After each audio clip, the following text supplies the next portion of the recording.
Kansas City, good morning. You're next. Kansas City, go ahead. Yeah. First of all, sir, we've already lost this war. You're talking about to try to win the game. That game was already lost. For the Republicans calling in, you had your shot. You didn't, when you sent the troops in, they didn't have the body armor, they didn't have the proper Humvees, and that was on your watch. And now you have the nerve to play reverse psychology and try to spin it on the Democrats? That's not going to work. The majority, let me say it one more time, the majority of Americans have put Democrats in power to clean up the mess you have created. I don't know what's the name of this reality that you Republicans live in, but maybe you'll get it in 2008. We're going to gain more seats in the House and Senate, and we will have a Democratic president, all because of the failures. And you guys just aren't responsible. You have no accountability. Even the president doesn't have any accountability. What's the new lie for next month while we're in Iraq? We'll have to leave it there, caller. You made your point. Go ahead. Well, I would respect the electoral decision of the sovereign American people. But it's interesting how quickly he lapsed into a political analysis of the situation as opposed to a strategic analysis in the interest of all of the American people. I think that exemplifies part of the problem that we face here. Everybody's looking at 2008 in terms of politics as opposed to looking at the next 20 years of American national security. As for some of the equipment failures and others, let's not forget that much of the budget surplus, quote unquote, that was built up under the Clinton years came from gutting the military, came from reducing our forces and doing things to ensure that we were enfeebled should a situation like this occur. There's enough blame to go around, but I'm not looking backwards. I think that that's a huge mistake for us to continue to do because there's enough blame to go around in this government. What oversight role does Congress have in this whole debate? I think we need to make sure that the money is properly spent, especially in the area of reconstruction. This was something that I and some other people on both sides of the party, both sides of the aisle, wanted to make sure that was being done. I think the caller in this sense was right. The Republicans were thrown out. My party was removed from governing America as the congressional majority because we did not show enough oversight in the conduct of the war, the strategic planning of the war, and especially in the area of reconstruction money, making sure that was spent down at the local level. You see, democracies are not imposed from above. What happens is, as Harry Truman pointed out and President Reagan agreed, you create conditions on the ground whereby people can seize their own freedom. What you have to do then as the United States is once that emancipation occurs, get to the grassroots, get to the traditional roots of order so that the society, like a tree, can grow from its indigenous roots up. You cannot start from the branches in the canopy and expect a tree to stand.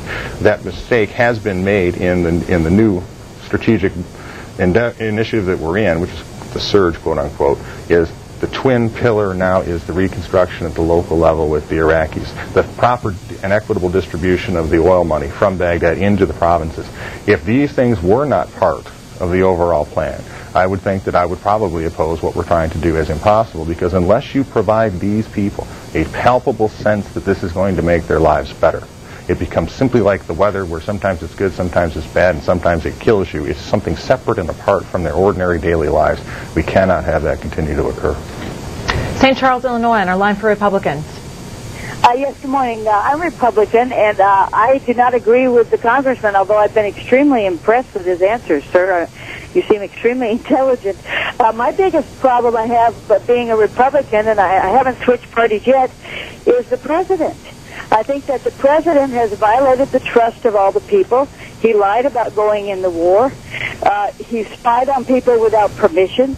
He set up Guantanamo Bay in violation of the Geneva Conventions, and we need to impeach the president, and then the Republican Party will have some more credibility.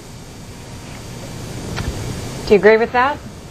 No, I don't agree with that. Why not? Because I judge the policies, not the person. I think the Republicans, to a certain extent, made that mistake with President Clinton.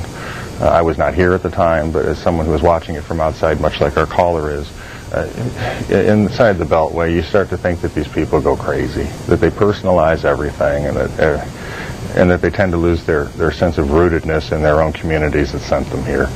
But President Bush and the administrations that go back to Clinton and others believe there are weapons of mass destruction. There were not. I think the more frustrating failure is the absence of planning, constructive planning that was put into the post-Saddam era. I think generally most pundits would agree with that, most analysts would agree with that. The question now is, what do we do? And to impeach a president at this point in time for something that I think he was genuinely wrong about, as others were, would set a bad constitutional precedent.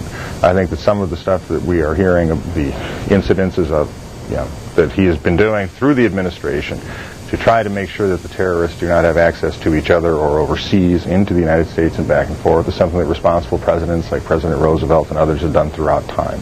I think that if there is any abuse of it, I'm sure that the American people will have an opportunity to investigate this as the Democratic Party is now in power. I think that was part of the appeal, in fairness, to putting them there. But I don't think that an impeachment process at this point in time, I think if anything Republicans should have learned, because I believe that's a Republican caller from the impeachment of President Clinton, is that the American people do not like to see their nation dragged through that sort of thing on nebulous grounds or uncertain grounds or what could be perceived as partisan grounds. I would agree with that.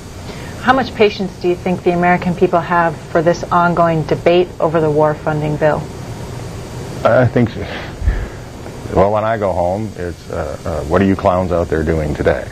It's amazing that in our republic, our electoral democracy, that is a constitutional republic, we come together every year, every 2 years in Congress to elect people that we believe are the finest of, most representative of our fellow citizens and neighbors and send them off to Washington where they immediately become bums.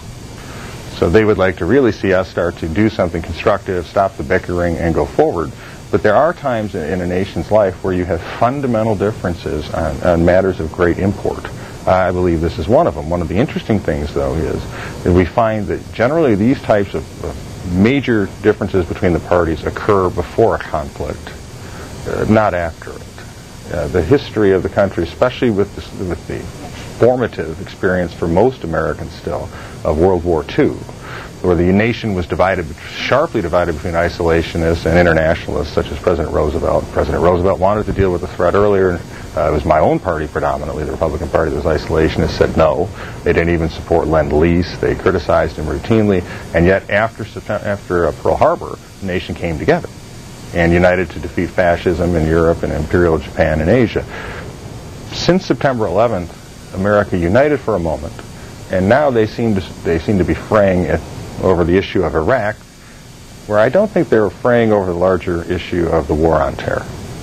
But what I think is disturbing to people is that now that we are engaged in this, it would be akin to the greatest generation arguing, why is Franklin Roosevelt doing Operation Torch in North Africa when the Germans are in Europe, when the Japanese are in Asia? What are we doing down there? This is a distraction. And it strikes me as very odd that a free people cannot understand that if we look at our own past, President Lincoln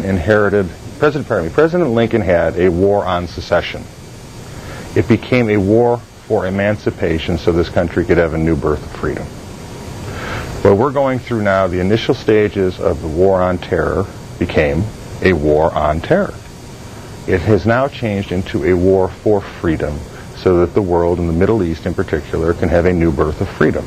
This is something we have gone through in our history before, and I think that we'll get through it. I think we will be better off for it. But it's going to be a very difficult time, and it's going to be a very contentious time until we do.